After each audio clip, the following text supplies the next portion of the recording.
Hello everyone, हाय, जय माता दी दोस्तों। नवरात्र आ गए हैं और आप सभी को नवरात्रि की ढेर सारी शुभकामनाएं। आई होप सभी के घर माता जी का आगमन हो और माता जी की ब्लेसिंग सभी को मिले और उनके जो रुके काम हैं, उनके जो ड्रीम्स हैं, उनके जो गोल्स हैं वो पूरे हों। मैं यही सबके लिए विश करती हूँ। तो नवरात्र का आरंभ हो गया है। मैं तो पूरे 9 दिन के व्रत रहूंगी और मैं यही आशा करती हूँ आप सब भी नवरात्रि के व्रत साथ में रहें। इसके पहले मैं आपको नवरात्र के व्रत रहने का महत्व बता देती हूँ। इन नवरात्र के व्रतों को रहने से आपका तन और मन दोनों शुद्ध होता है, दोनों का शुद्धिकरण होता है। तो मैं बता दूं तन के लिए ये किस प्रकार से उपयोगी है। जैसे कि आप नवरात्र में सुबह भगवान की पूजा अर्चना करते हैं तो आपके मन को एक अजीब सी खुशी मिलती है। I am a spiritual person. मैं समझती हूँ कि मैं एक स्पिरिचुअल पर्सन हूँ।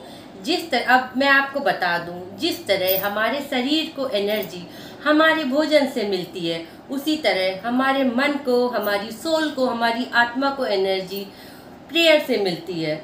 Prayer is the food of our mind, our soul.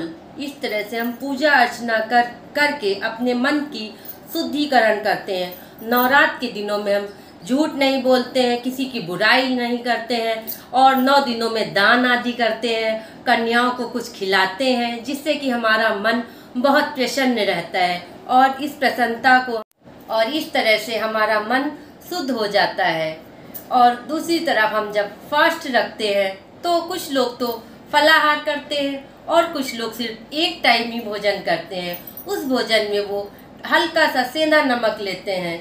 और दूसरी तरफ हम जब फास्टिंग करते हैं, व्रत रहते हैं, तो कहीं ना कहीं पिज़्ज़ा बर्गर जैसे फास्ट फूड से 7 दिनों तक या 9 दिनों तक, अष्टमी तक हम लोग दूर हो जाते हैं और इस तरह से हमारे शरीर का शुद्धिकरण होता है। हम व्रत में फल फ्रूट खाते हैं और मेवा वगैरह खाते हैं, जिससे कि हमारे शरीर का शुद्धिकरण होता है और हमारे शरीर के जो पार्ट्स होते हैं उन्हें थोड़ा सा रेस्ट मिल जाता है। हमारे लीवर को, हमारी किडनी को थोड़ा कम वर्क करना पड़ता है, जिससे कि वे भी अच्छा फील करते हैं। पुराने समय में ऋषि मुनियों ने व्रत का प्रावधान इसीलिए बनाया था ताकि शरीर को थोड़े दिनों तक आराम मिल सके। इसलिए व्रत का हमारे सभी धर्मों में बहुत ही महत्व है। इन व्रतों से हम अपने शरीर को शुद्ध करते हैं। और फास्टिंग तो अब जहाँ तक वो विदेशों में भी बहुत ज़्यादा प्रचलित हो गई है। आजकल वजन कम करने के लिए लोग इंटरमिटेंट फास्टिंग भी प्रयोग में लाते हैं और ये जो नवरात्र के व्रत है ये एक तरह की इंटरमिटेंट फास्टिंग ही है। इसमें शरीर के जो अंग होते हैं वे थोड़े थोड़े यंग होने लगते हैं। हमारी जो स्किन है उसमें ग्लो आ जाता है। हेयर की जो प्रॉब्लम होती है वो भी ख़त्म हो जाती है और हमारे शरीर में एक नई ऊर्जा का प्रसार होता है। इसलिए मैं आप सभी से अनुरोध करूंगी, आप लोग इस नवरात्र के व्रत को 9 दिनों तक रहें और मन लगाकर पूजा अर्चना करें, जिससे आपका तन और मन दोनों इन नवरात्र के व्रत से शुद्ध। इसलिए नवरात्र का व्रत हमारी बॉडी और हमारी सोल दोनों को प्यूरिफायर करता है। इसलिए ये व्रत बहुत ही अच्छा है। मैं तो ये व्रत बचपन से रहती चली आ रही हूँ।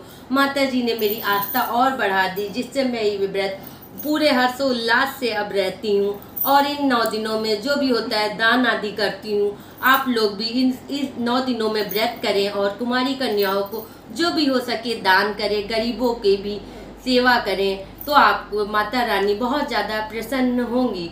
इस तरह से मैं आप सभी से अनुरोध करती हूँ, आप लोग भी नवरात्र की फास्टिंग करें और मन लगा के दोनों टाइम पूजा अर्चना करें, जिससे वे आपका तन और मन दोनों शुद्ध हो और आपको पूरे दिन, पूरे साल प्रसन्नता का अनुभव हो। तो आप सभी लोग अपने घर में नवरात्रि का व्रत पूरे हर्षोल्लास से मनाएं। नवमी में कन्या पूजन करें और दशहरे में मिलजुल कर रावण को जलाए और सब लोग ये त्यौहार बहुत हर्षोल्लास से मनाए। तो मेरी ढेर सारी शुभकामनाएं आप सभी के साथ और माता जी आप सब पर प्रसन्न हो। जय माता दी दोस्तों, बाय, टेक केयर।